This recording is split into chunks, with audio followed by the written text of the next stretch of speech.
Good evening.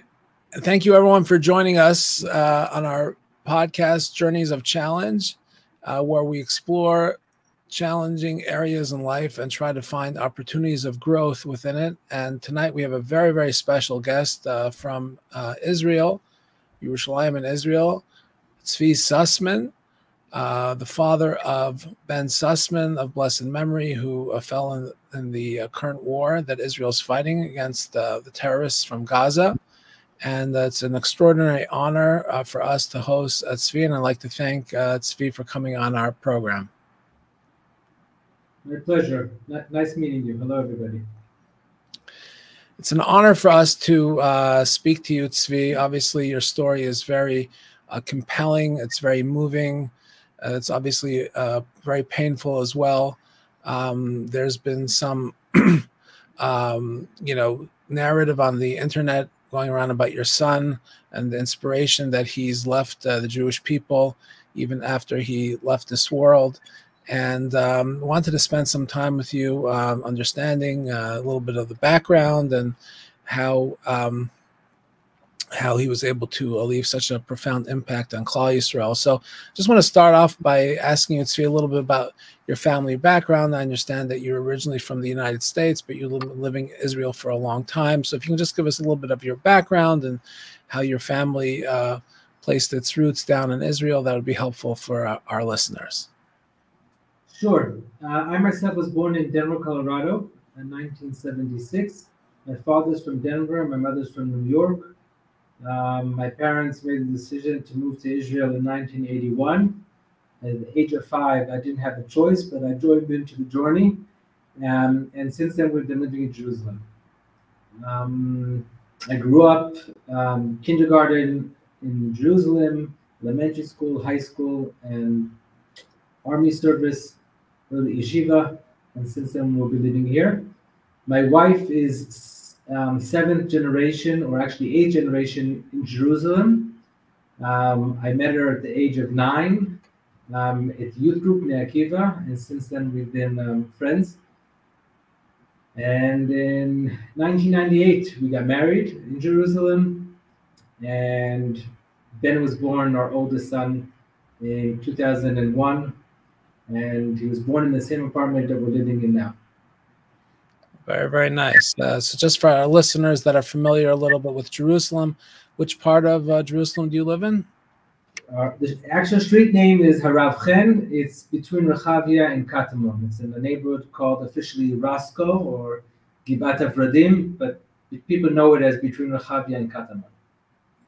Beautiful, beautiful. And how many children do you have? So Ben, as I said, was our oldest. He was 22 years old when he was killed. And then we have a girl, Mika, who's 18 and a half. She finished high school last year. She's doing now 1 year of service with high school kids in Hulon in a place called Mikveh Israel. And next year she'll be starting the army service. And our youngest son, Boaz, who's 16 and a half, who is now in high school called Himmelfarb, same high school that Ben went to in Jerusalem. Beautiful, beautiful. So wanted to talk about your son, Ben, of blessed memory, and the profound impact that he left the Jewish people with his passing.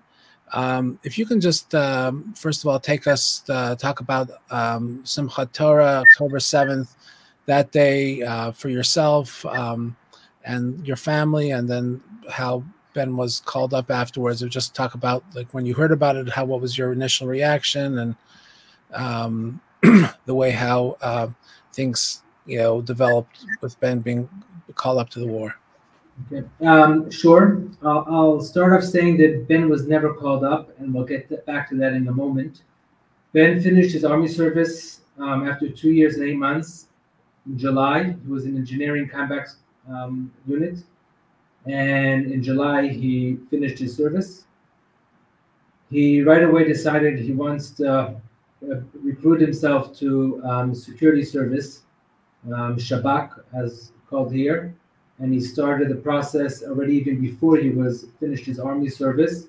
And that by the end of September, he got the final recognition, and he was accepted to start the course. He was supposed to start the course October 13th.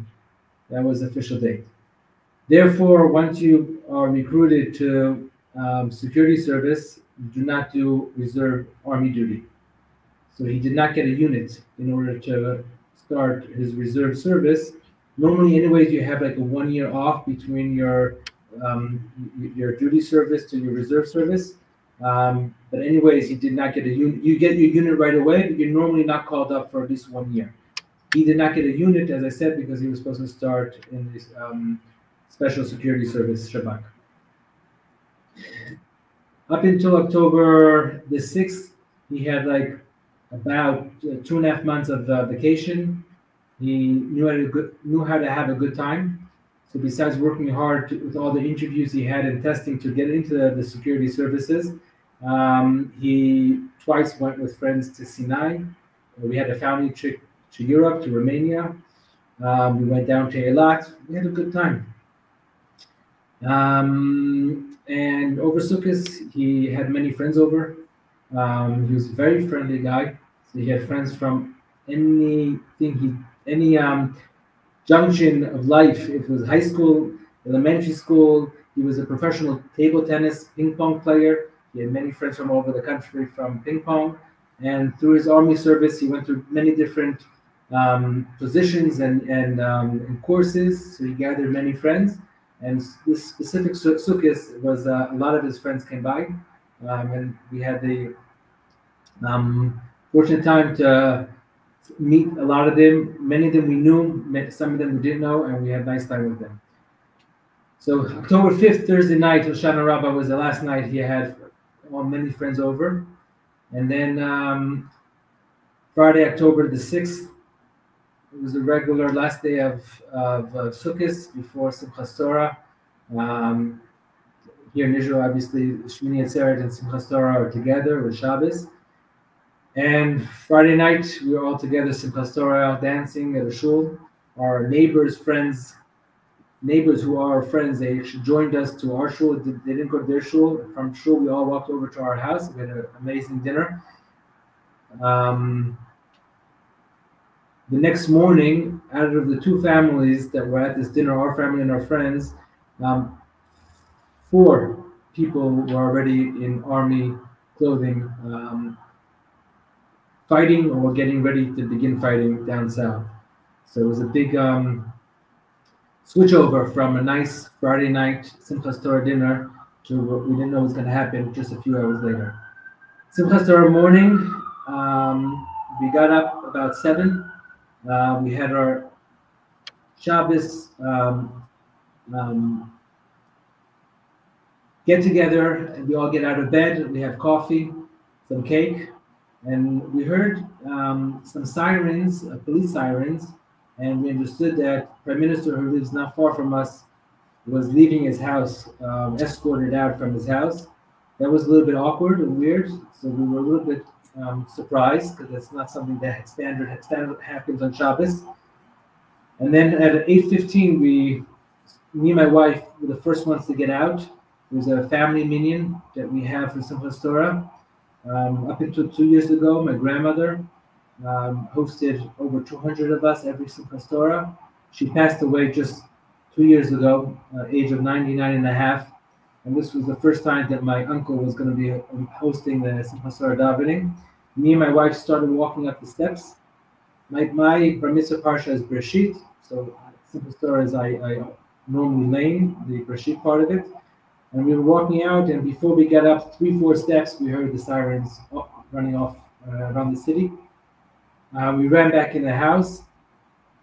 We still weren't sure if it's something too dramatic, even though, as I said, we heard the Prime Minister's escort sirens going off, and now with these missile sirens, it was weird, but we still said that we're living in Jerusalem and Israel, things happen, let's not get too frightened. But within a few minutes, it was very clear that this is not something that we could be, in any case, called normal. So after like 3 or 4 sirens going off and loud noise that we heard, we immediately turned on the radio to get a better understanding of what's going on. I walked out the street to see if any of the neighbors maybe had an idea. Nobody was really on the street. On the radio, we started getting a little bit of a picture of what's going on, but also wasn't clear enough. But very quickly, we've been getting reports of sirens all over the country, and disinformation and being shared with us. So probably within 30 minutes, we decided to turn on our mobile phones because we realized we're not going anywhere for Simchas Torah davening, and something awkward is going on in the country. Ben, as my oldest, who knew Arabic fluently, he knew how to read, write, and understand Arabic. He immediately logged on to Arabic Telegram channels, and was telling us that we have no idea what the hell is going on. At the same time, on the radio, they were starting to call people to donate blood.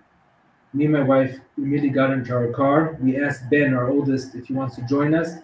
He said no, because he's going to try to join the army somehow. I told him, listen, you have no unit to join. Where are you going to go? But okay, it's up to you. So he stayed home. We took the car. When we got to Mada, which is about 7-8 minutes drive when there's no traffic, Mada was already full, mainly with yeshiva boys from Merkaz Arav. Everybody was with pens and writing down. Nobody had a question. That there wasn't a time to be debating if you could write or not write. So everybody was filling in the forms and ready to give blood. And since there were so many people there, it took a long time online. And about an hour later, I get a phone call from my son saying, "Daddy, I'm heading out." I said, "Where are you going? You have no unit to go to." He said, "I got in contact with friends from my previous unit, and I'm heading out." I wasn't too nervous, I must tell you, because I didn't think he really knew where he could go. And I definitely wasn't going to stop him.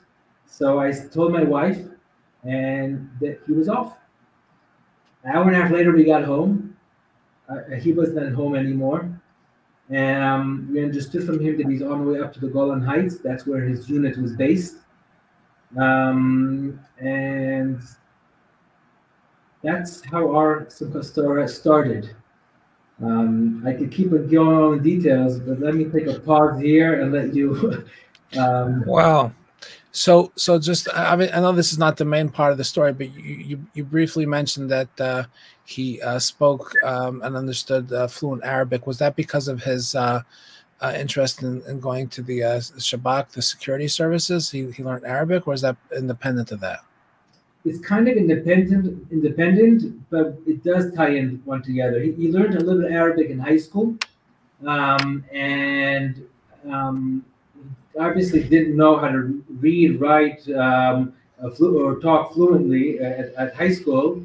But during the army service, he kept on his own, teaching himself over the internet and with books and through the meeting people that either we work with or that he bumped into, practicing his Arabic. And once he realized that he wants to go into security services, he took it much more seriously. So one led into the other. Understood. So 1 second, just Sunday morning, 3 days ago, his high school teacher for Arabic came by to us, and he wanted to go through all of Ben's notebooks and writing in Arabic, because we have many of them, because he spent so much time practicing Arabic. And he was overtaken how serious Ben took studying the Arabic language. And he took many of his books with him, and he's going to take him many, many weeks in order to read through them and to see how Ben was spending his time studying Arabic. Wow. So take us from that day. Ben, as you said, didn't have an assigned unit, because he wasn't even technically in the reserves, because he was going into the security services.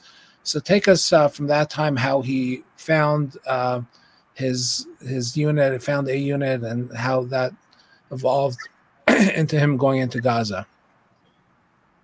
So he got on the bus about, I think, 11 something or maybe 12 something, going up north. Later, we learned that on that bus ride is when he wrote that letter that he left us. We'll get back to that later on. He got up to his unit probably closer to 3 o'clock. And he tried to start the standard process of getting his equipment and getting his gun and his vest and helmet and everything. But after an hour and a half, he realized that the standard way of going through the process properly is not going to happen because he's not listed anywhere. Since he went smartly to his previous unit, he knew everybody there, and he got all the officers to kind of agree quietly, not officially, to give him all what he needed in order to head down south towards Gaza Strip. I would say, luckily, the way I see it, then he was very disappointed. It took 36 hours before he could leave the Golan Heights down south, because they thought at first they're going to be sending him up north maybe. They weren't sure. They asked him to hold on, and every 2 hours they said, give us 2 more hours, 2 more hours. It ended up being, I think, close to 30 hours. So by the time he got down south, I think it was only Monday. And from that moment on, it took the army, I believe, 3 or 3.5 weeks until they actually were ready to go into Gaza. So for 3 weeks, he was training down south, like hundreds of thousands of other soldiers. Luckily, we got to visit him a number of times during that period. Since it took only after 17 days was he officially recruited to the army. So for 17 days, he was equipped from head to foot, including weapons and everything and training, but he was not officially yet recruited to Miluim, to reserve service. After 17 days, they told him, we're soon going into Gaza. If you don't get the paperwork done, we're so sorry, you're not going to be going in with us. He told them, I don't know about you, I'm going in. I think you guys have to solve the paperwork. And that's what happened. It took them less than 1 day, and the paperwork was solved. And during that period, as I mentioned, more than 3 or 4 times I saw him down south. I picked him up a number of times to come home. He was home 3 times for like overnight. His birthday, October 19th, fell on that period. So we had a nice birthday dinner, good steaks with him.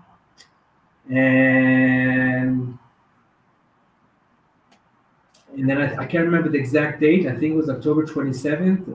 It was Friday night when the army actually started heading into Gaza.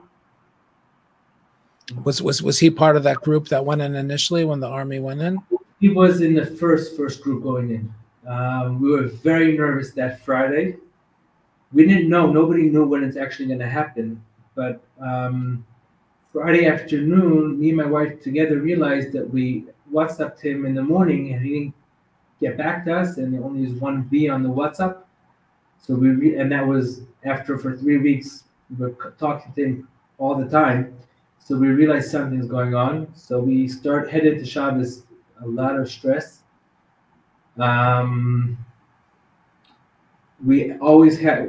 We have a second apartment across from ours, so we always had the television on, also on Shabbos, that we just could take a look to see what's going on. So late at night, we realized that the army actually headed in, and that was a very difficult Shabbos for us then. Of course. What was his role as a soldier when he went in? What was his mission? So he was an engineering combat soldier. So they were responsible for basically blowing up anything that needed to be blown up. So they go in with these semi-tanks. That's how that's their transportation. So they don't walk by foot normally. They're normally in a vehicle, and then anytime there has to be something complex, a apartment or an entrance to a tunnel that has to be blown up, that's their responsibility. In Hebrew, it's handasa kravit. I think it's engineering comeback is the correct unit name. Understood. Can you take us to the day when you found out the tragic news that he was killed, and how that was communicated to you, and just a little bit about the emotions that day? So just before that day, I think it was like November 25th, I think, if I'm not mistaken. I don't have the calendar in front of me. That's when his first ceasefire started, and they started releasing the hostages. So, and that took 8 days or 7 days of releasing hostages. And for that time, part of the time he was out of Gaza, part of the time he was in Gaza. And we were in touch with him the whole time. He had his phone with him. The first 2 weeks he didn't, but after that he had his phone with him. We have pictures from him on the beach in Gaza Strip. He was always telling us nothing to be worried about. We don't see any enemy. Everything's calm here. Beautiful beach. Don't worry. Nothing to worry about. And he's always disappointed that he's not doing enough. He thought he should be having a more battle experience. Later on, we realized that the majority of the soldiers never saw enemy. Hamas is always hiding. So it wasn't unique not to see enemy. That was the case most of the time. But he was thinking that he could be in a more front unit. Active combat. Active combat. So he was disappointed. So that 9 days, Ben was killed on Sunday. So 9 days before that, Friday, when the ceasefire started, I spoke to him on the phone. He says, "Listen, they're not letting anybody out from the from regular service, and since I'm the only reserve in my unit, because he joined his original unit, he didn't join a reserve unit. He says, I'm sure they'll let me out. But if I get out, they might want me back Shabbos morning. I don't know. Maybe I'll just get out Saturday night. It'll probably be a few days of quiet." I said, "Listen, who knows what's going to be Saturday night? If you get out now, Friday, I'm coming to pick you up. And then if you have to get back, you'll go back whenever they tell you. But I'm picking you up." I went to pick him up. We got back home probably like 10 minutes after the siren of Shabbos, 30 minutes before sunset. And we had a beautiful Friday night dinner. It was the first Friday night dinner that me and my wife and my kids had since October 7th, because he wasn't out for any Shabbos before that. After dinner, he had all his Bnei Akiva friends come by, and at the same time, many of his army friends who were not in reserve service or were released from service, because his age is he's already 22. So a lot of his friends were released already, joined. And we had an amazing Friday night with all his friends. Shabbos morning, I woke him up at 6, and he had to head back. My brother-in-law came by and took him to the base down south. That was the last time we saw him. My wife blessed him with Birkat Kohani before he left. I kissed him goodbye, not realizing that's the last time we'll see him.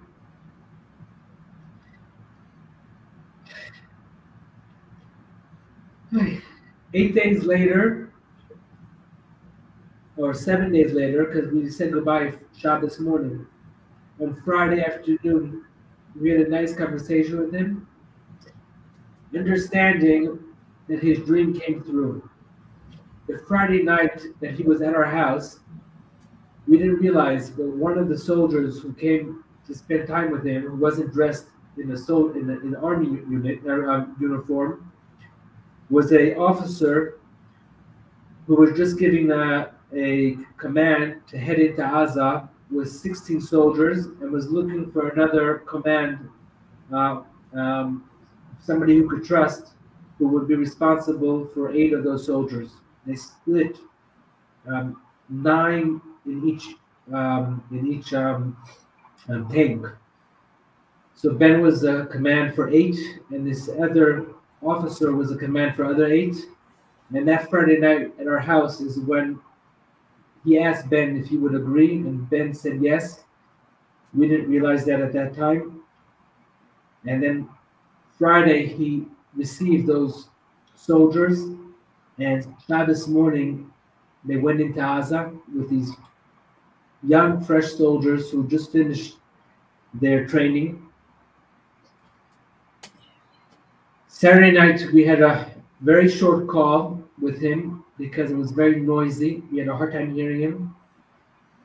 But it's always, for us, we speak sometimes 2, 3 times a day, even though he's fighting in Gaza.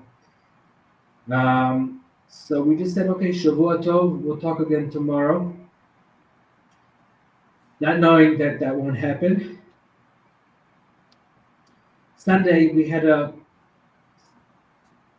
standard day. My wife, during the whole period, was very stressed from October 7th. Extremely stressed, I would say. I was holding in a bit better at those times. I actually was out late for work that day. I got back, I think, about 10 to 8. I walked into the house. My wife and son were preparing dinner together. They told me if I don't mind getting napkins from a storage right out of our house. I opened the door to head out to get those napkins, and I see 3 soldiers walking down the steps. It wasn't clear to me where they were going, even though there's nowhere to go to once you're walking down the steps besides to our apartment. I was looking at them, they said, Zussman? I said, yes. And then I realized something's wrong. I said, go ahead, what do you have to say? And they said, could we come in? They have a procedure that they have to go through. They can't just, they have to walk into the house. They want to see everybody who's in the house. So it took about 20 seconds until they opened their mouth. I was waiting and hoping for them to say that he's injured. I told my wife there are soldiers at the door. So I was freaking out. And by the time they said, we're sorry to share with you, I almost fell apart. My wife, who was so stressed for 7 weeks up to that moment, within a moment transformed and became this amazingly strong person with a lot of strength. And our life changed from that moment dramatically. Wow. It's,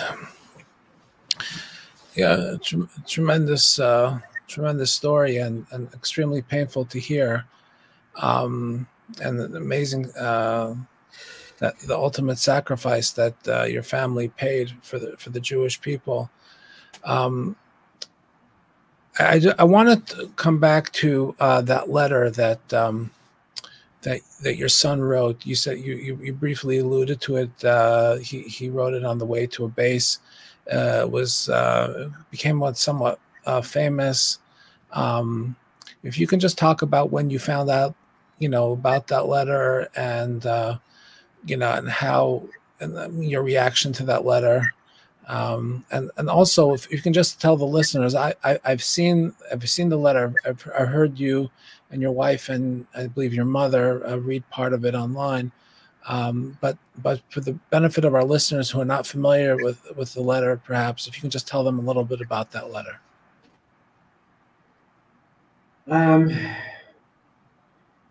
So Sunday evening, we were informed, and kind of a big blackout what happened that night. But supposedly a lot of people came over to our house. In the morning, we were preparing for the Levaya, and my wife gets a WhatsApp from a close friend of Ben's, and she tells me, "You have to see this." So that's over the WhatsApp. The morning before the Levaya is for the first time we saw the letter Ben left us. When we read it quickly, we still didn't understand what we were reading. It took us probably more than another day until we understand the power of what he left us. Just going back again to October the 7th, so when he was on that bus, after he saw on his phone through Telegram all the terrible things that were happening down south, the kidnapping, the burning, to him it was so clear the purpose of him making the decision that he's going to down south to fight and what he's fighting for. And that's why it was so clear to him to write such meaningful words to leave us. He sent it to a girlfriend of his and to a boyfriend. Only a few days later, we understand that there were two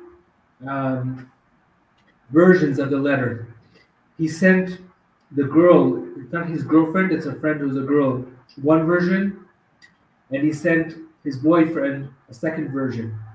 The difference between the version is that paragraph about what would happen if he would be caught live or dead by the Hamas as a hostage. He didn't share that with his girlfriend, he shared it with his boyfriend. To me, it's clear why he decided to do that. Ben left us how proud he was and the pride he had of being able to defend the country he loved so much.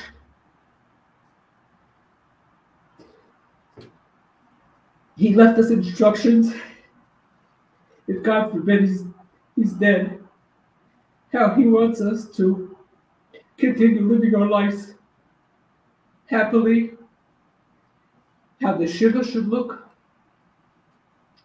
He left personal words to me, my wife, my daughter, and my son. He gave us very clear instructions.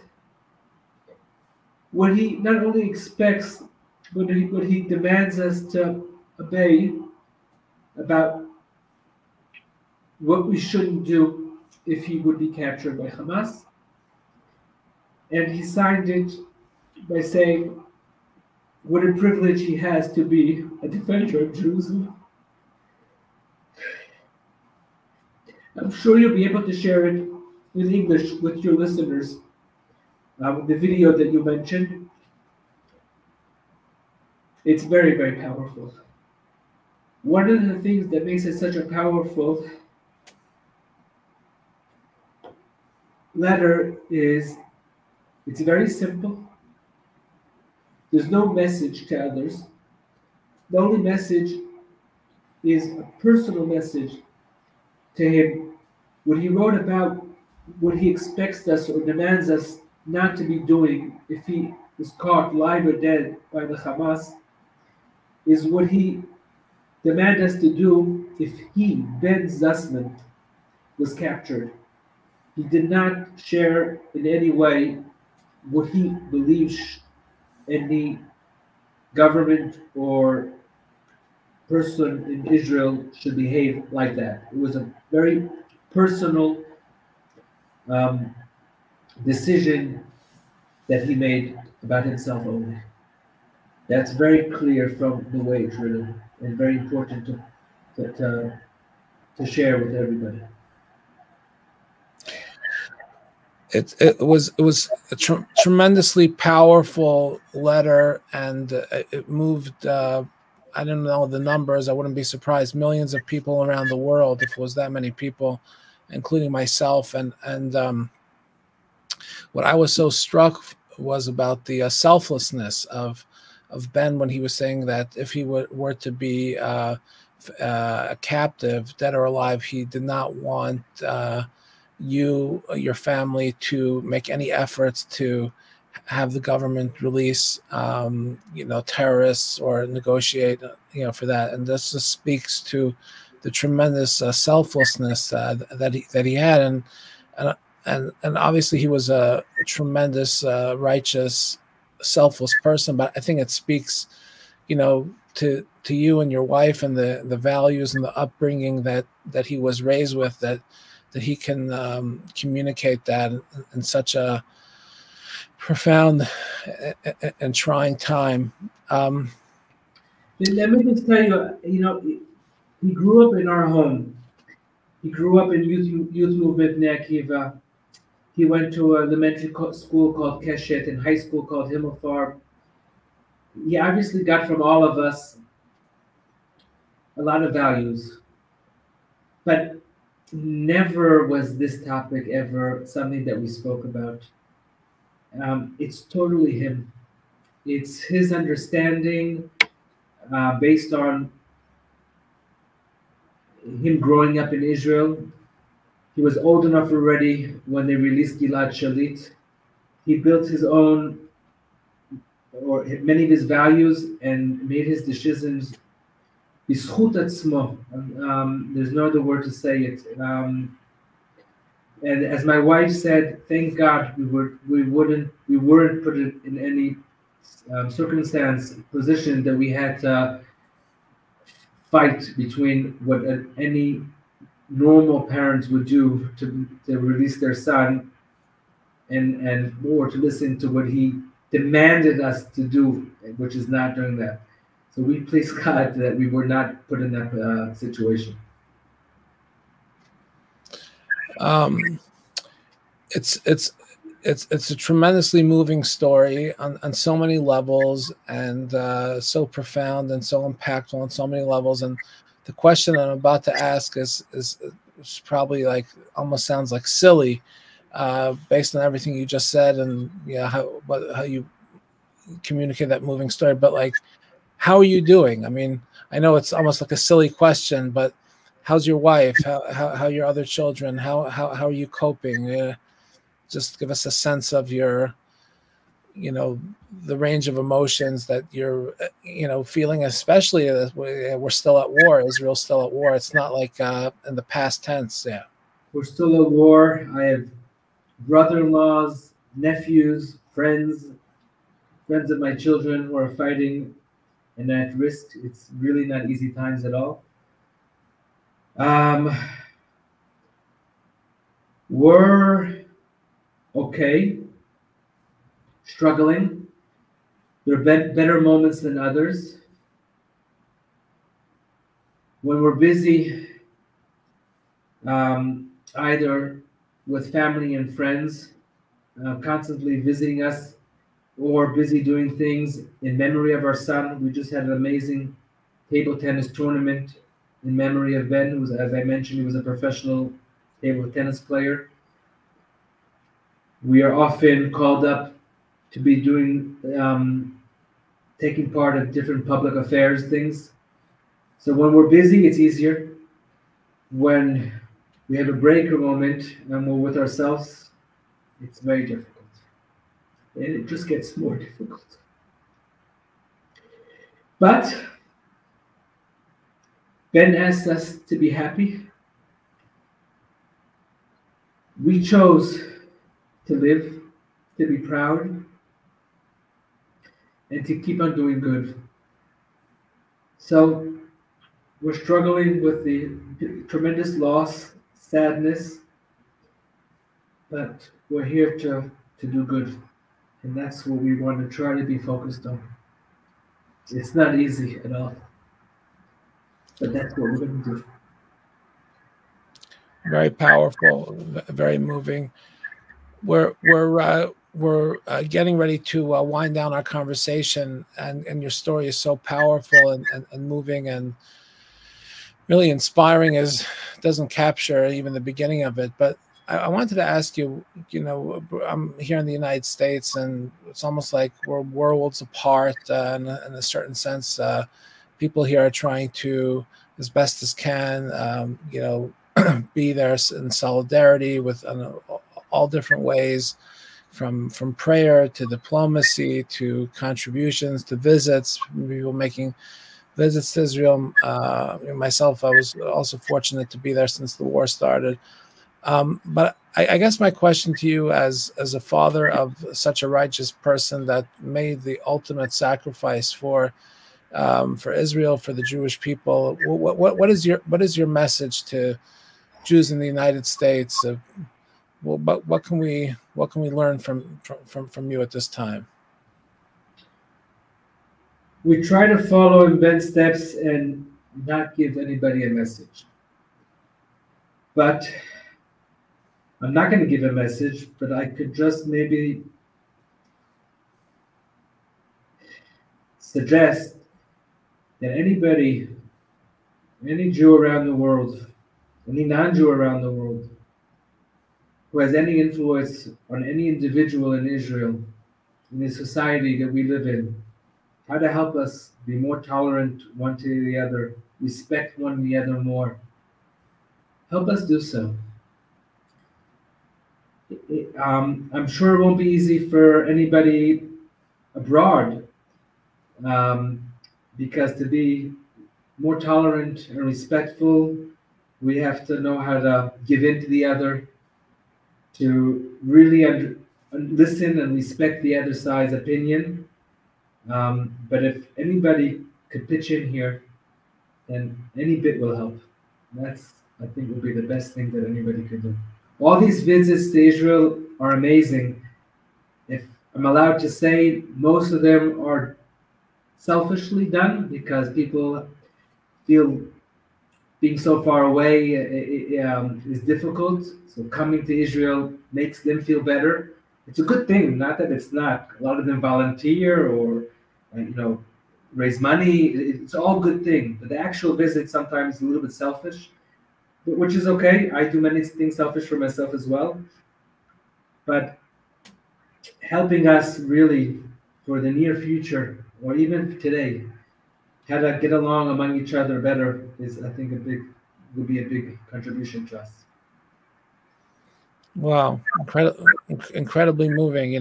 Helping people, being more tolerant and towards another, and more understanding and more loving is definitely such a beautiful statement. And what I'm struck by just talking to you, Tzvi, is that I obviously you're full of pain, which is totally understandable.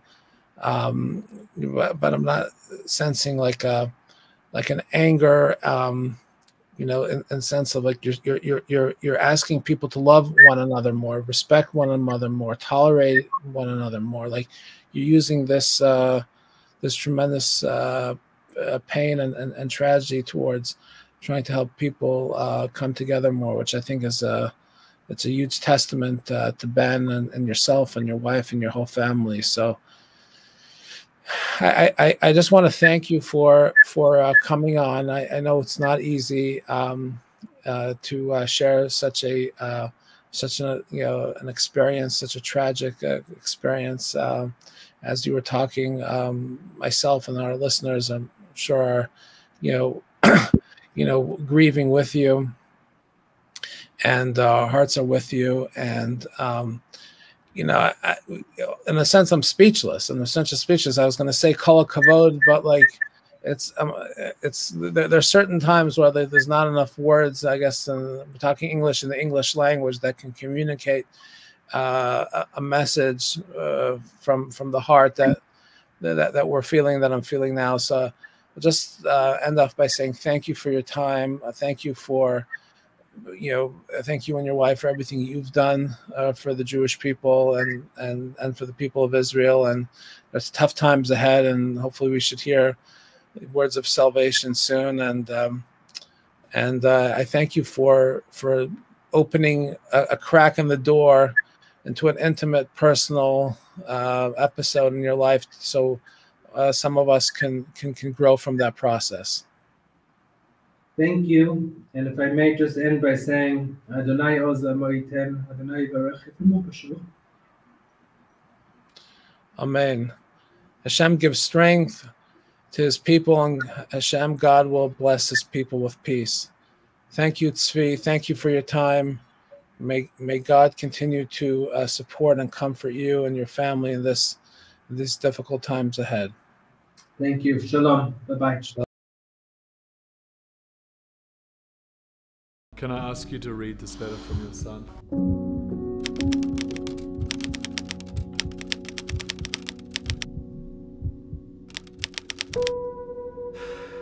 I'm writing this letter to you as I'm heading to the base. If you are reading it, something must have happened to me. You know me. No one could be happier than me right now.